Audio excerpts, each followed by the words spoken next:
Selamat malam, selamat datang di Mata Najwa. Saya Najwa Shihab, tuan rumah Mata Najwa. Jenderal Sudirman adalah sebuah pelajaran tentang pengorbanan dan pengabdian. Tubuh Sudirman yang sakit-sakitan tak menghalanginya gerilya di garis perjuangan. Sudirman mengabdi di zaman penuh pergolakan saat semua pilihan selalu menyodorkan kesukaran. Tapi opsi kemerdekaan sudah diambil, setiap resiko harus dihadapi dengan terampil. Jika pemimpin enggan menghadapi bahaya, lalu apa inspirasi yang bisa dipelajari rakyatnya? Inilah Mata Najwa. Belajar dari Jenderal Sudirman. Siapa yang tidak kenal sosok Jenderal Sudirman? Namanya diabadikan sebagai nama jalan protokol di setiap kota di tanah air. Nama gedung, universitas, hingga wajahnya yang menghiasi mata uang rupiah. Sudirman lahir di Bodas Karangjati, Purbalingga pada 24 Januari 1916.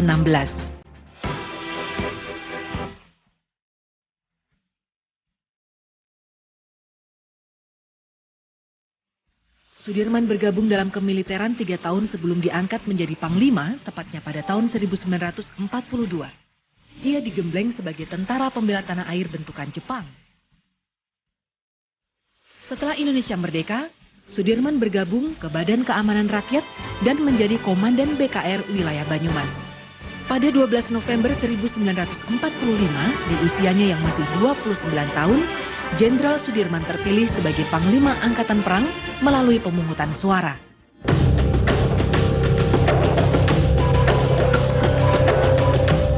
Ketika Belanda menduduki ibu kota Republik Yogyakarta pada Desember 1948, Jenderal Sudirman mengajak Soekarno-Hatta untuk turut bergerilya melawan Belanda.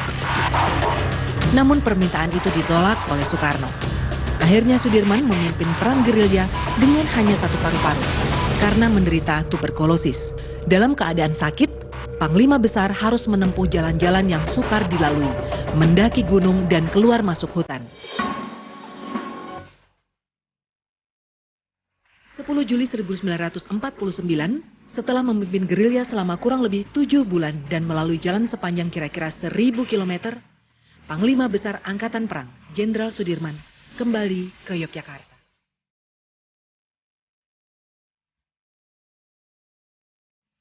Sang jenderal meninggal pada 29 Januari 1950 karena penyakit tuberkulosisnya itu.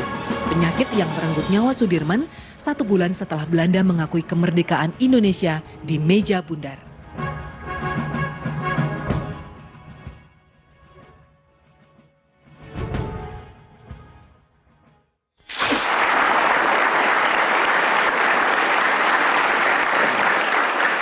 Dan sudah duduk bersama saya, cucu Jenderal Sudirman, Ganang Priambodo Sudirman, cucu dari putra pertama Sudirman, Ahmad Tiwardono. Selamat malam, Pak Ganang. Malam. Terima kasih sudah hadir di Mata Najwa. Sama-sama, Mbak.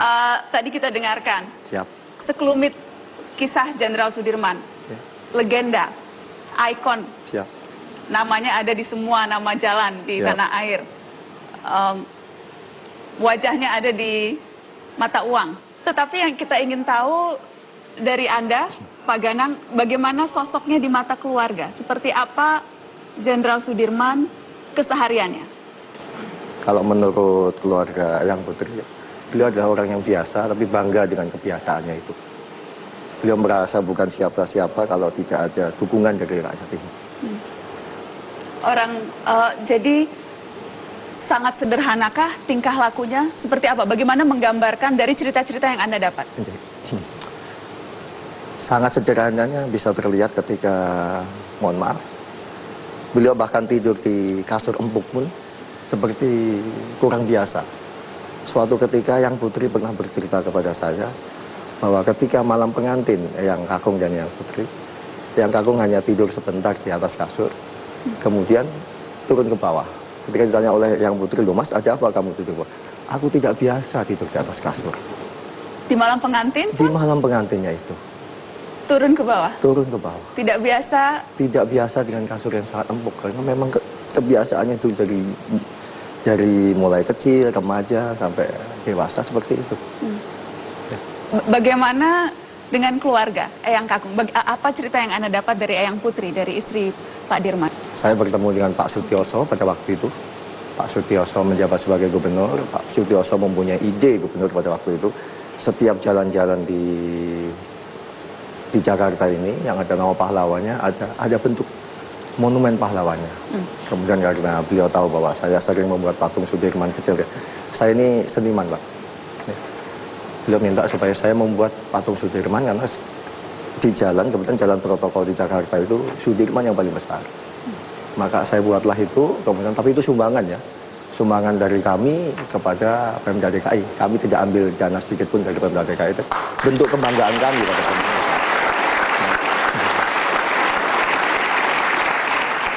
Patung itu saya buat hormat. Itu atas permintaan dari Eyang Putri pada waktu itu.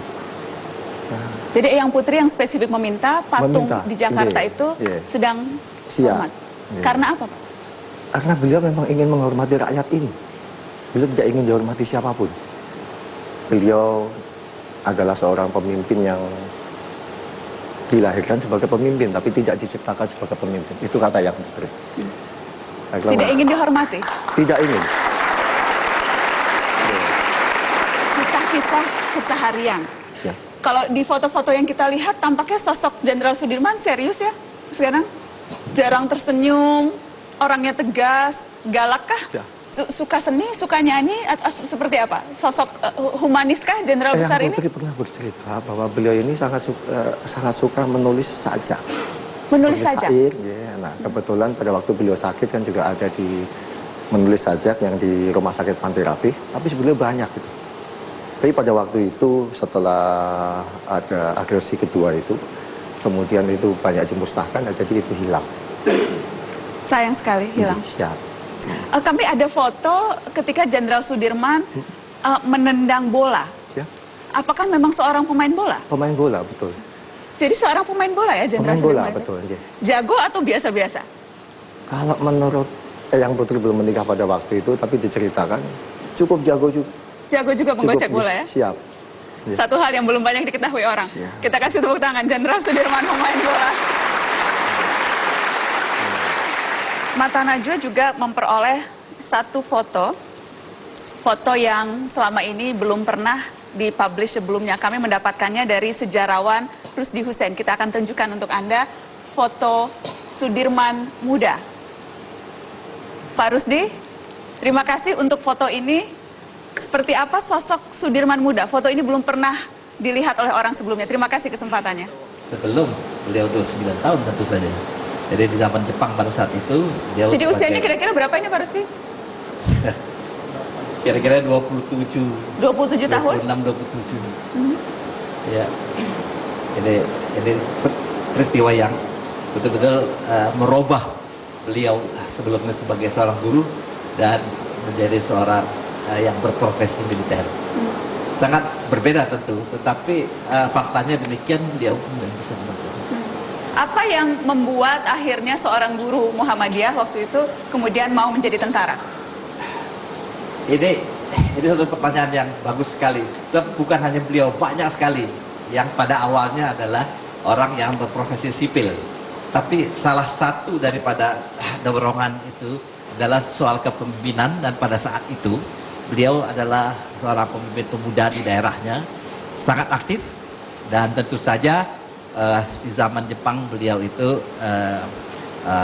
ikut di dalam zaman-zaman di mana tentara Jepang pada saat itu ikut melatih para pemuda.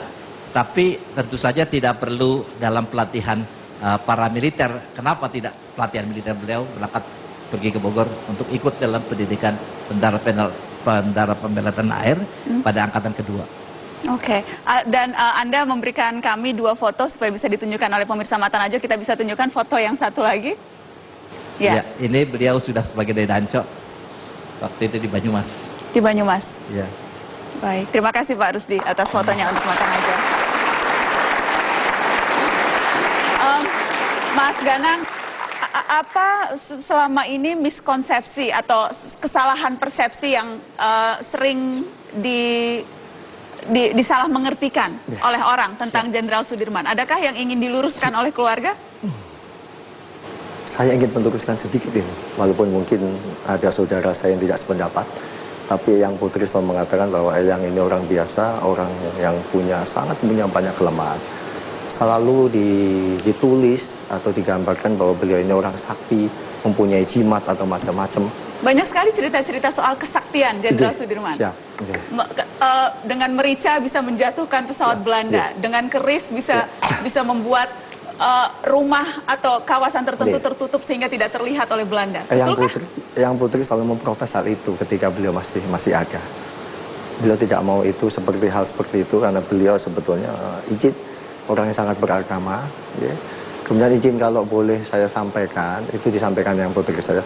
Jimat satu-satunya yang ada pada Panglima Besar Sudirman itu pernah disampaikan bahwa beliau selalu mengatakan, jimatku ini adalah ketika aku berperang, aku masih dalam keadaan berwudu. Maka kalau kita cermati di setiap titik-titik rute gerilya yang berhenti Panglima Sudirman di sana, itu pasti ada seperti padasan begitu. Kalau padasan itu bahasa Jawa, bahasa Indonesianya seperti gentong untuk berwudu begitu. Nah, itulah jimat satu-satunya Panglima Besar Sudirman. Jimatnya bukan keris, bukan apa-apa, jimatnya air wudhu. Keris itu diberikan oleh salah seorang yang sangat dihormati, kemudian kiai. Tapi karena itu diberikan, maka dihormati, maka ditaruhlah di depan. Karena Sudirman dengan berbagai kliniknya, dengan kesaktiannya, tidak seperti itu. Tidak seperti itu. Itu semata-mata Gusti Allah dan rakyat ini, Mas. Suatu ketika begini.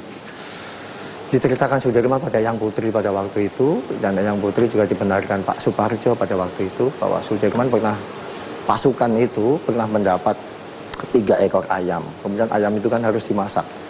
Karena sama sekali tidak ada yang untuk bahan untuk membakar itu, ada seorang penduduk yang memberikan kursi ukiran satu-satunya miliknya, yang dipotong-potong untuk dijadikan kayu bakar di sana. Maka Sudirman merasa kalau tanpa rakyat ini, beliau bukan siapa-siapa. Maka Sudirman selalu mengatakan bahwa sekali kita mengkhianati amanah rakyat, kita kualat dengan rakyat ini. Kami ingin mengenalkan tokoh Sudirman kepada generasi penerus kita. Okay. Maka saya mencoba menulis tentunya dari narasumber yang begitu banyak. Saya membuat ensiklopedi begitu, hampir 10 buku. 10 buku ensiklopedi tentang Jenderal Sudirman? Mulai dari kanak-kanak, remaja, sampai beliau meninggal. Nah, tapi saya tidak ingin membebani siapapun juga, maka buku itu nanti akan saya sumbangkan pada sekolah-sekolahan semua, baik itu SD, SMP, SMA. Tidak akan dijual ensiklopedi itu? Tidak boleh dijual. Tidak boleh dijual? Kita tidak layak menjual pahlawan siapapun juga. Mereka pernah memberikan dharma baktinya pada kita. Jadi buku ensiklopedi 10 buku itu akan Anda bagikan ke sekolah-sekolah? Siap.